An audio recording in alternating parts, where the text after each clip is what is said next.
I did 7 months in Iraq, and a few months after that, I did 7 months in Afghanistan. I was with the 1st Battalion, 8th Marines, and Veterans Day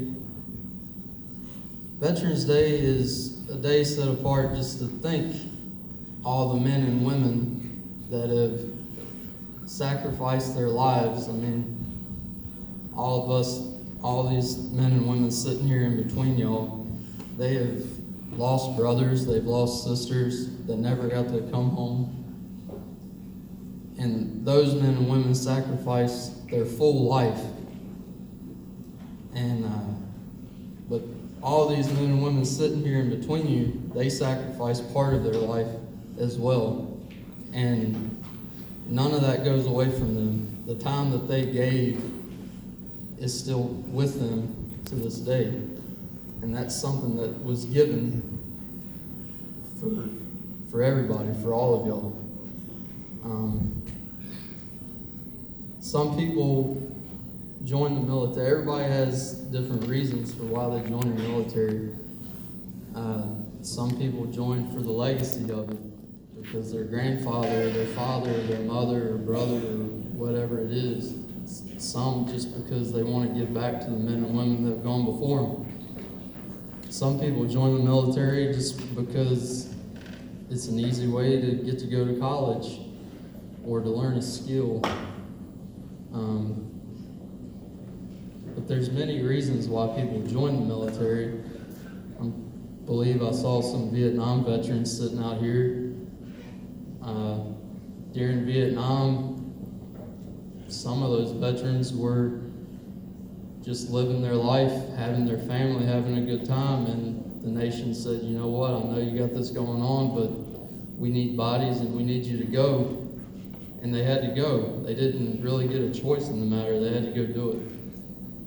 They had to drop everything that they were doing, and they had to go do this job.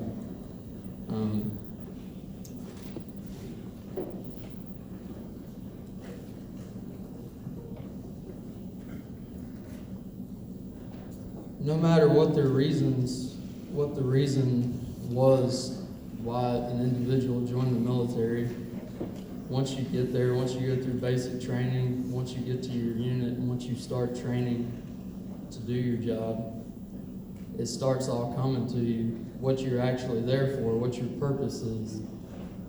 And the purpose of being in the military is for each one of you, for America, for your rights and your freedoms. The military's job is to defend those freedoms and those rights.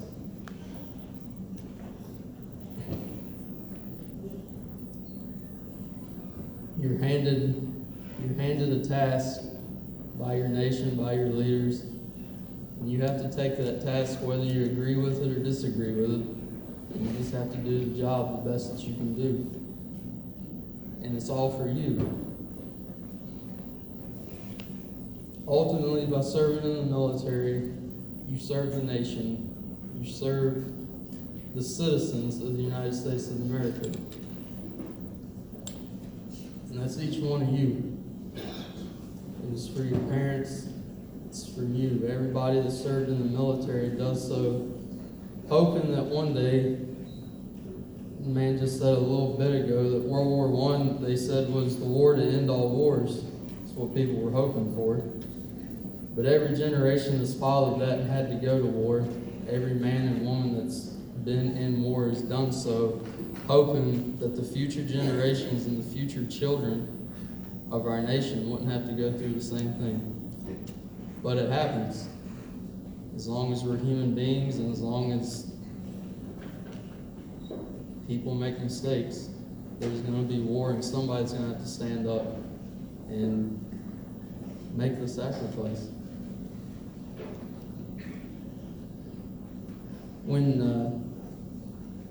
When you're in the middle of a firefight and all that stuff's going on around you, in that moment, everything that you do and everything that these men and women have done, everything else goes away, and you do what you have to do because of the people next to you, the men and the women that are standing there beside of you. And that's what it's about in that moment. But when the battle stops and the guns stop firing for a little bit and your brothers or sisters are being carried off the battlefield, then it starts coming back to you and you get a chance to reflect and think, and you start to remember that everything that just went on, everything that you're doing is for the people back home, for the citizens of your nation.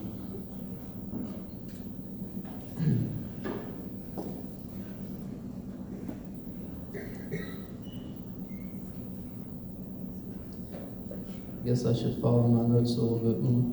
I lost my spot. But yes, it's for you, the individual, the American. It's for your rights. It's for your freedoms.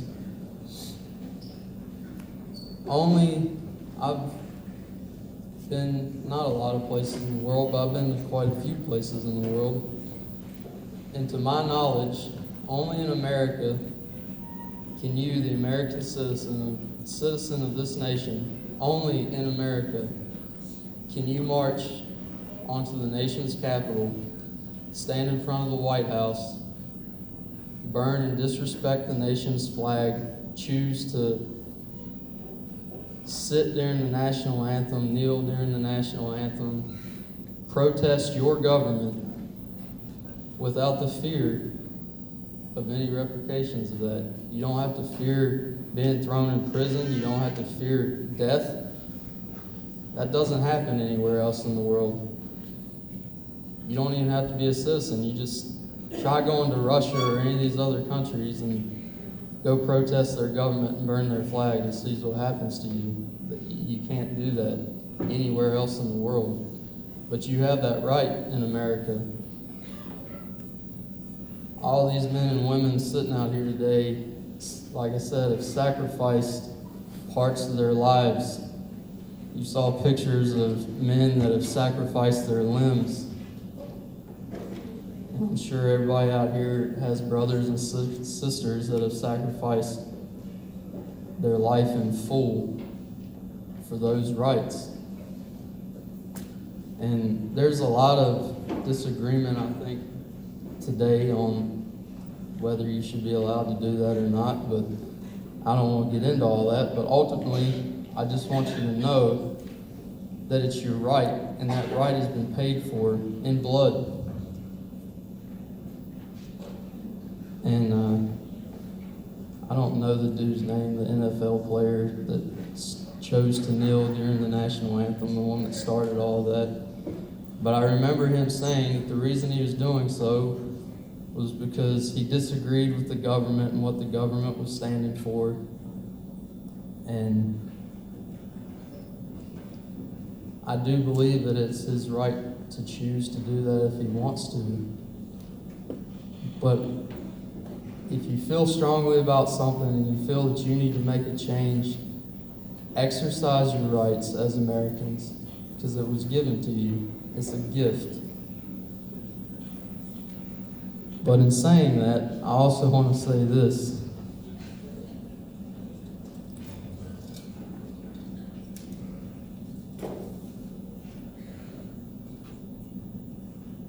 I don't believe our flag stands for the United States government.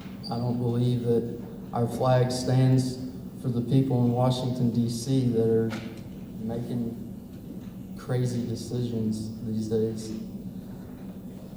Our flag, those colors, and our national anthem stands for you. It stands for the American people.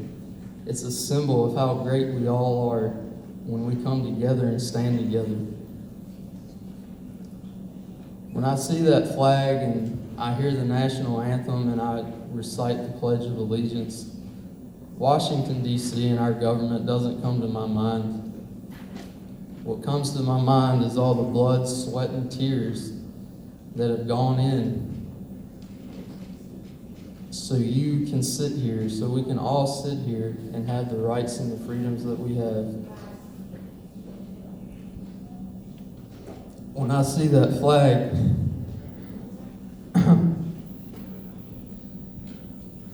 I see my brother's caskets that were covered by that flag. I see my brother's children that have to grow up now without their father. And that was done for you, for each and every one of you, for your rights and your freedoms as Americans. They gave their lives freely. They didn't want anything in return for it. They just want you to grow up with the same freedoms that they got to grow up with.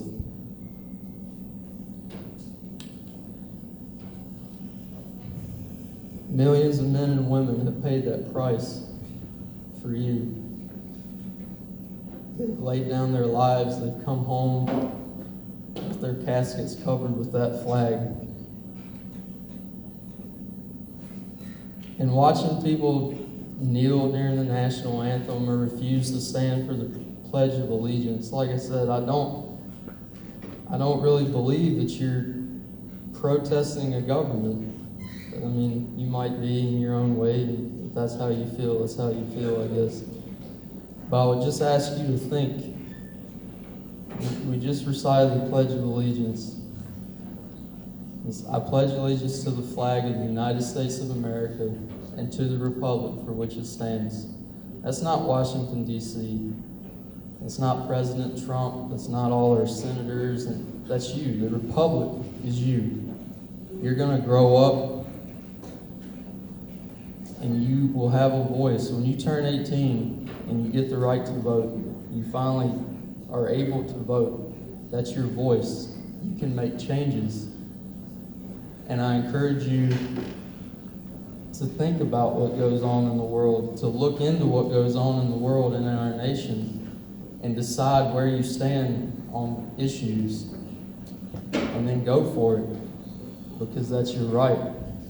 Everybody that's come before you has made those choices and have stood for what they believe in, and everybody before you has made sacrifices to keep those rights and those freedoms. On Veterans Day, if you see a veteran, don't just pass him by and you say thanks and thank you for your service. But ultimately, what all us veterans want you to realize is what you have and the reason you have it. You've been given a free gift, and it came at a very heavy cost. So please don't take it lightly. Thank you.